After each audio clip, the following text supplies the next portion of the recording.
Hi, everyone. Good afternoon. It is Wednesday afternoon, and I am here to speak with you all of you Dr. Jockers fans, about what it's like to work with a functional nutritionist from DrJockerscom. As you all know, if you've seen me before, my name is Danielle Dellaquila. I've been working with DrJockerscom for a little over a year now, maybe a year and almost 2 months, and have been completely enjoying meeting you all and being a resource, a nutrition resource for you, answering your questions. A lot of what I do during the day is receive emails from Dr. Jockers fans that, and I answer your questions related to various parts of health, whether it has to do with thyroid health, whether it has to do with intestinal health, hormonal issues. These are all the types of questions that I feed through my email. Timothy Brown just joined us from Dayton, Texas. Thanks for joining us, Timothy. Tim, I imagine you go by. Yeah, so many people have questions about what the whole process looks like to work with one of Dr. Jockers' health coaches, nutritionists, functional nutritionists. So there are 3 of us at Dr. Jockers that you can work with: myself, Melissa, and then Michael. And we are all on Dr. Jockers' website. You can take a sneak peek and check it out and see a little bit about what our backgrounds are.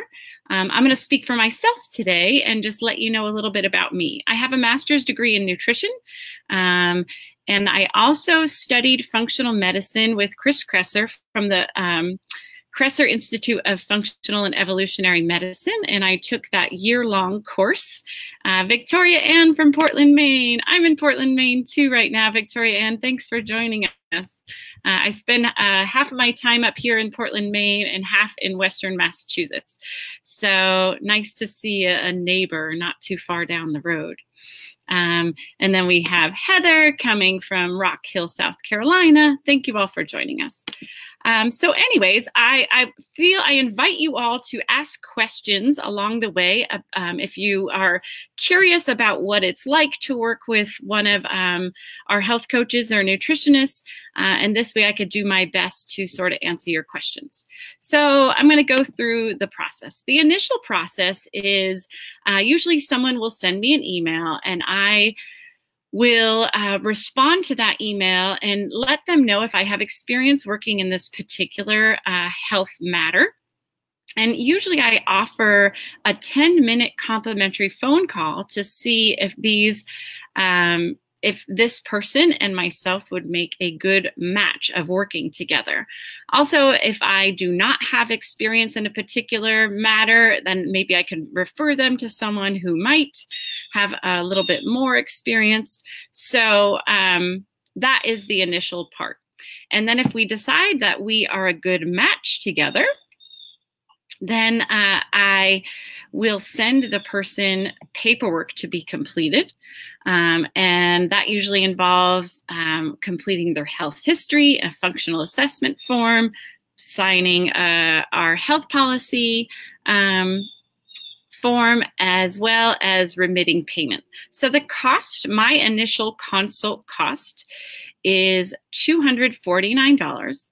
And this includes an initial consult of 75 minutes. It includes the access to one of our 6 nutritional programs, depending on what is going on with your health, so that I can give you an appropriate program based on what's going on with you individually. During this initial consult, it's 75 minutes, but I usually divide it into 2 different sessions. The first one, I will look at any labs that you have had previously done that might be relevant to what's going on with the issue, and give you my opinion and my interpretation of that.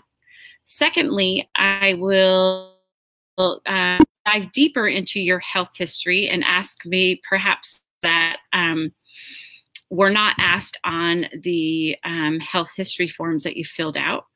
And I will start developing in my mind while we're speaking your individualized health program. I write that up after our initial consultation and send it to you in document forms that you have it to refer to. During this consult, I also answer any questions you might have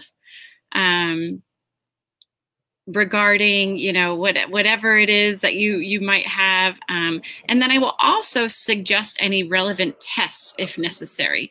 I really like to order tests when I think they're necessary. I often get people who come to me who tell me, for example, they have candida and it's either self-diagnosed or a practitioner did some muscle testing on them. And not that I don't think there is value in muscle testing. I think there could be, but personally, I feel much better treating someone with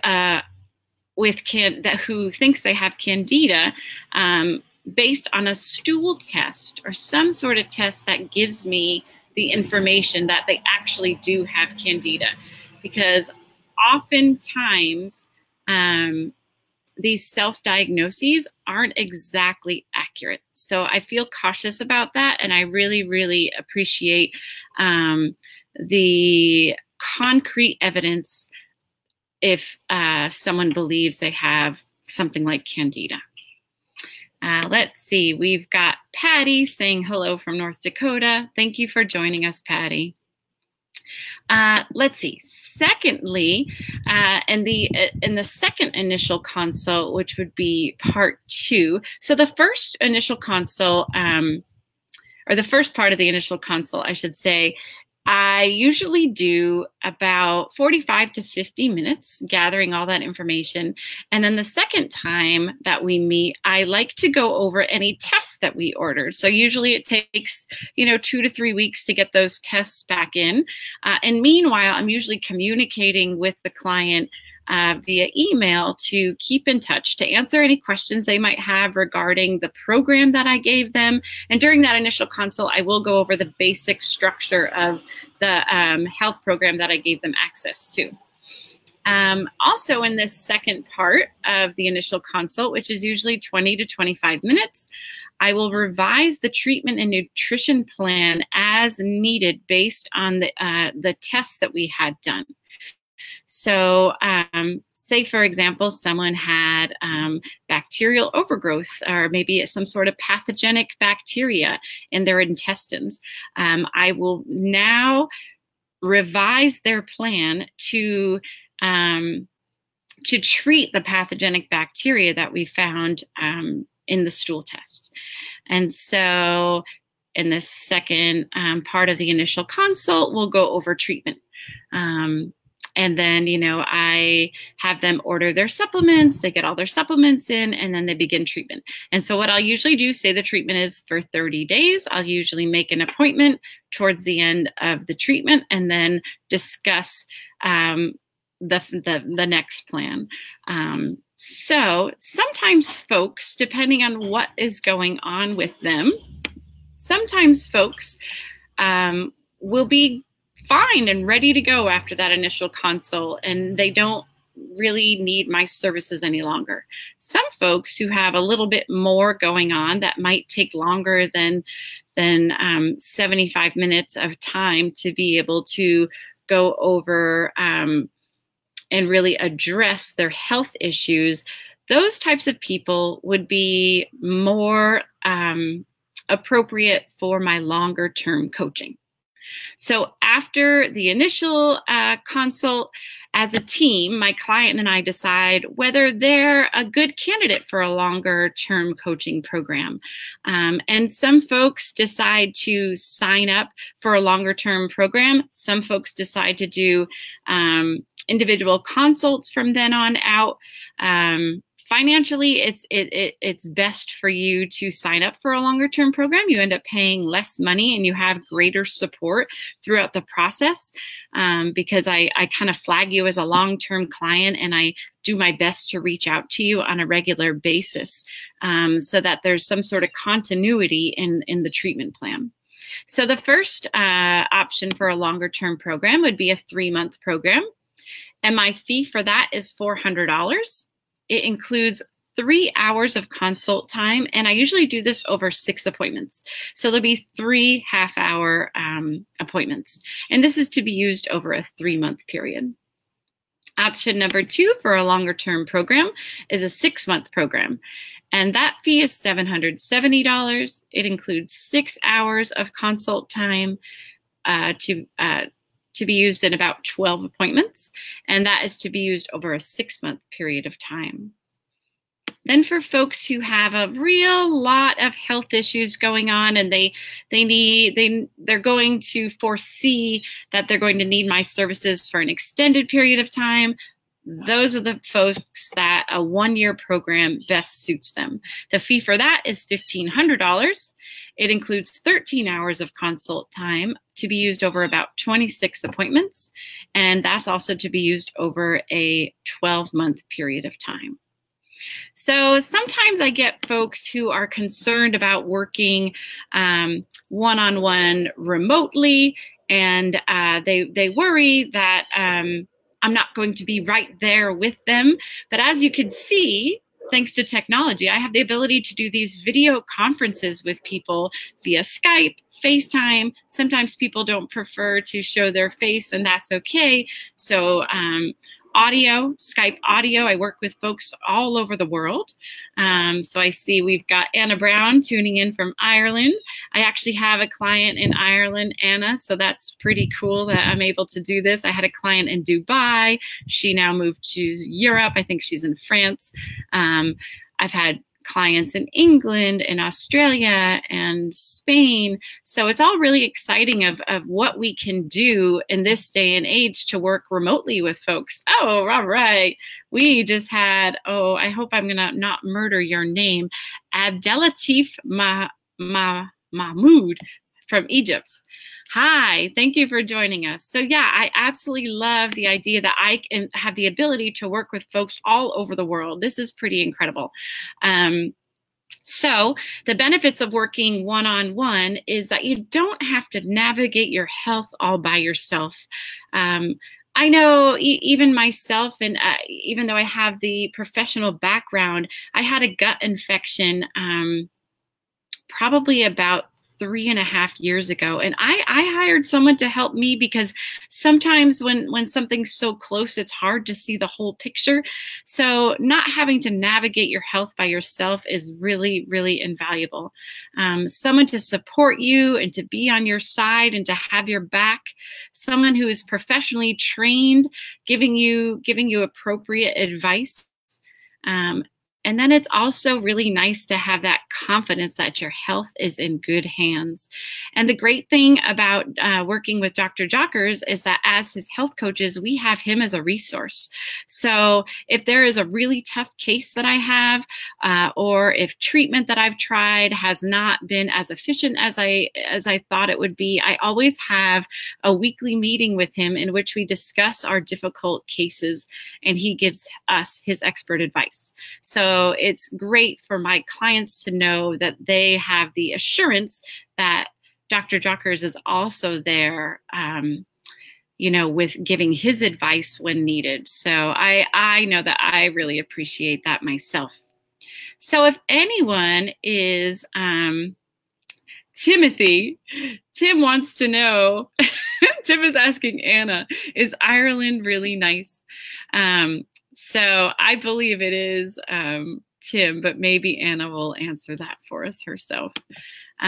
So if you're interested at all in working one-on-one, I would recommend emailing me, nutrition@drjockers.com, and I will write that up on the screen in just a second. And this would be, a non-committal 10-minute phone call so that we can determine whether you and I would be a good match in working together. Let's see, we had Anna answer. She said, yes, Ireland is a beautiful place. I imagine, I picture Ireland as this green, lush, rolling hill countryside. Haven't been yet, except for the Dublin airport, which doesn't really count. And so, yeah, so Tim said, I bet. You'll have to put it on your list, Tim, and go visit.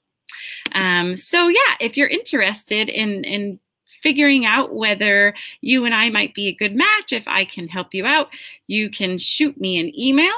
I'm going to put it up here right now, and it's nutrition@DrJockerscom.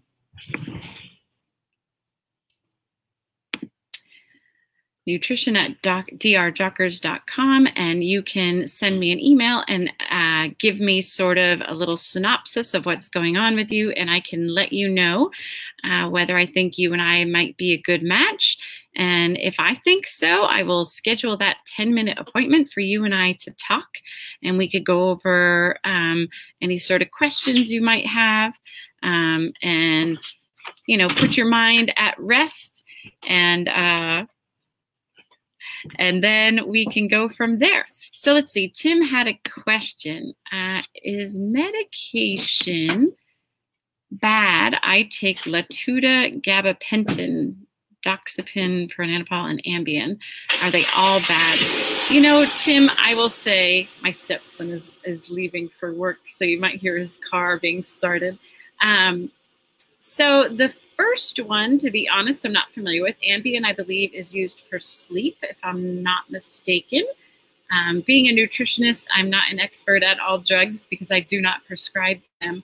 So Tim, my favorite thing is to try to find the underlying cause as to why you might be having issues sleeping.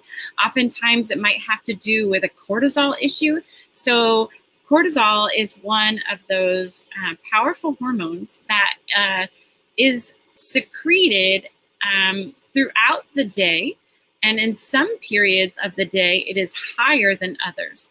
In the morning it's supposed to be the highest. It's supposed to be when you are waking up and getting ready for the day and the sunlight hits your eyes. That's when your cortisol levels are supposed to be at its highest, and that's what sort of gets you out of bed, gets you going. And then as the day goes on, about a half hour after you wake up, that's when your cortisol is the highest. And then throughout the day, it gently and gradually goes down. By nighttime, in order to get our bodies ready to go to sleep, that's when cortisol is supposed to be at its lowest, and then it stays low, ideally, throughout your sleep. However, different stressors we have in life, different infections we might have, our cortisol might be off. So my preference is to try to figure that out first, Tim, rather than going for a pharmaceutical drug that could help with sleep, because this would fix the underlying cause of it. If you have a question about this other medication, if you could tell me what it's for, I might better be able to answer you. But not knowing what that is right off the bat and not wanting to take time to search for it right now, I don't feel well equipped to answer it. But if you want to shoot me an email, as I said before, nutrition@drjockers.com, I'd be happy to try to address that situation with you. So let's see, we've got Laura here from Michigan. Hi, Laura. Thank you for joining us. If anyone has any other questions, I'd be happy to answer you. Let me just check my list. Okay, so Tim is saying that particular medication is used for bipolar. Again, trying to find the root cause, Tim, would be my go-to. So oftentimes people who have neurological disorders such as bipolar, it might be, and brain chemistry issues, it might be actually a gut issue. So my recommendation for you would be to contact me, and I'll let you know how to go about ordering a stool test, because I think that would be the best way to go to find out the underlying cause of bipolar. I think that that's a really, really important way to go. There's a huge association between what's going on inside the gut and the brain, and the gut and the skin. So we can't see what's going on in our gut because these are parts of our body that we can't reach. So the stool test gives us an indication as to what's going on. So even though we can't see what's going on with our gut, we have these outward signs, whether it's, you know, our emotions and how we're feeling, whether it's our digestion and how it's making our stomachs feel, whether it's our skin and if we're having a reaction. All these things are outward, more obvious signs of what's going on inside our gut, since we can't see bacteria. Let's see, Victoria Ann has a question. And she said, do you have familiarity with Lyme disease and co-infections? I do, in fact, Victoria. I have helped a lot of people with Lyme disease. I have a great antimicrobial protocol that I like to use. And I also address mitochondrial health, because that's one of the biggest things that is sort of the remaining damage from Lyme disease. If you've actually gotten the Lyme disease infection out of your body, then you have to deal with the damage that it incurred while it was in your body. So yeah, I'm happy to help you. If you're interested, Victoria Ann, shoot me an email. Again, my email is nutrition@drjockers.com, and I'd be happy to guide you and lead you as to how to take care of that. Tim is saying thank you. No problem, Tim. Well, if anyone has any other questions that we weren't able to address during this session, I would be more than happy to address them. Just again, shoot me an email, nutrition@drjockers.com. And again, my name is Danielle Dellaquila, and it was lovely sharing time with you all. Please use me as a resource. I'm here to answer any questions that you have, and I hope that you have a lovely Wednesday. Enjoy. Bye-bye.